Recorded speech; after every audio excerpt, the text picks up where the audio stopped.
In one of your lectures, you draw our attention to the famous Synagogue of Dura-Europos.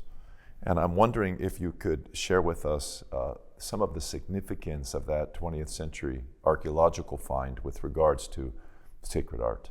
Sure, it's in a way it's kind of parallel to the discovery of the Chauvet cave. So Dura-Europos is a city in what today is Syria, located between, let's say, the Roman Empire and the Persian world. It's right on the Euphrates. It sits on a escarpment above the river. And it was a center of trade. You had to stop there on the way from the Persian Gulf to the Mediterranean. So it was a fairly well-to-do place. There was a Roman general who lived there. And the whole city came to an end in the year 256, 257, when the Sasanians conquered the region. And the city was never repopulated and became buried under the desert sands at that point. And it wasn't discovered until the 1920s by a group of British soldiers and excavated in 1932 and 1933. And there's something like 15 temples that they found in this place, along with a Christian house church and a synagogue, which is what you're asking me about. And the synagogue took the whole world by surprise because it's a 3rd century Jewish synagogue that is loaded with figural art. All 4 walls to the height of 25 feet Incredible. Are covered with paintings of biblical scenes, Old Testament scenes in 3 zones or registers that run around. There's a Moses cycle, there's an Ezekiel cycle, and it goes from Genesis basically to Esther and Mordecai, and so the whole of biblical history is contained on the walls of the synagogue, and no one knew what to do with it originally because it was just so unprecedented at that time. And of course, it raised all kinds of uncomfortable questions about Judaism and the Second Commandment. Yes, and the making of images, which most would assume are forbidden due to Mosaic law. You know, I'm thinking we're conducting this interview in about a 25-foot tall chapel. Not very different than the Dura-Europos synagogue, right? No. In your reflections on the discovery of this magnificent synagogue, Father, you suggest that you affirm that this raised problems for art historians, and you mentioned efforts to try to explain the origins of this. What conclusions have you come to with regards to the existence of the extensive murals and paintings? Well, I don't know that my own conclusions are of much worth here, but there's a century of scholarship. I mean, scholars, some of the very best art historians and archaeologists and others have wrestled with the Dura synagogue.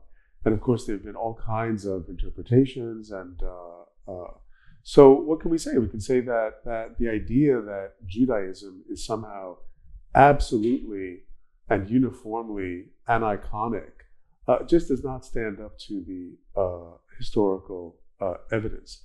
Obviously, something like idolatry and the making of, I think, 3-dimensional images like small sculptures or figurines, there was very little, if any, tolerance for those kinds of things at all.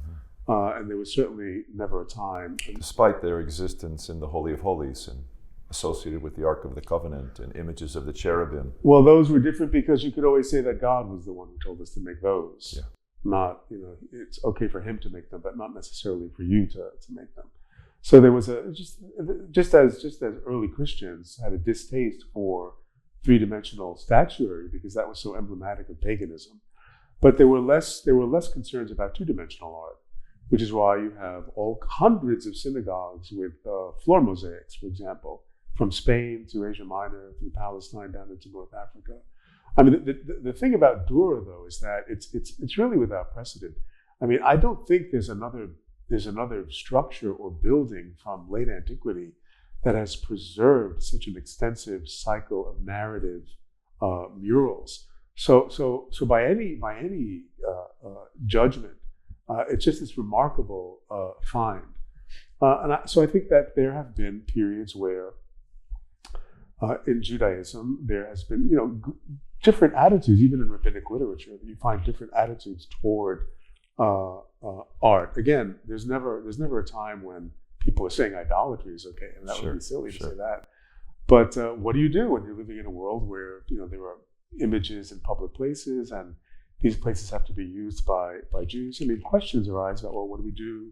How do we relate to them, and all of that? By the way, there's a very interesting feature of the Dura images, because there seems to have been some sort of interaction with these paintings, because there's a whole corpus of inscriptions in Aramaic, Greek, Persian even, that seem to indicate that certain kinds of requests, or, well, just to keep it simple, which indicate a degree or a form of interaction with the images. I'm not saying they were venerated, but I don't think it's the case that they were just there to be decorations either. Is there any connection between these kind of Semitic expressions of art and later Eastern Christian iconography? There certainly seemed to be, and this is what the early art historians thought. They recognized in these images what they thought were the forerunners of early Christian and Byzantine art. And it's you don't want to overdo a claim like that. What would be an example where there might be a connection or a close similarity? Well, for example, you do have narrative scenes, but you also have a couple of paintings that are more like portraits. So there's an image of Moses, for example, standing at the burning bush, and it's difficult to distinguish from a Christian icon or a Byzantine icon having the same subject matter. Did they employ like a frontality? What? Yeah. No, thanks for mentioning that. Yeah, all of the figures are frontally. In other words, they're all looking out from the surface of the picture plane directly at the viewer. Right? They're flattened. You have this use of psychological perspective where Moses is larger than other people, and lots of stylistic features that we find in later iconography, later Byzantine, so-called Byzantine art, already seem to be present in the Dura painting. But let me just say, there was a theory that's now been discounted that the Dura murals themselves were copied from illustrated Jewish Bibles, and that these from the Hellenistic period, so that these Hellenistic illuminated Bibles were the common source for the Jewish wall paintings and for the later Christian wall paintings. That's been discounted because we have no surviving Hellenistic Jewish Bibles with images in them. But you can see why someone tried to make a connection like that, because there does seem to be a link between all of these images. But the existence of the synagogue and other examples from the same period contribute to your emphasis that art and the centrality of art, even in very heavily word-centered religion, still we don't have blank walls.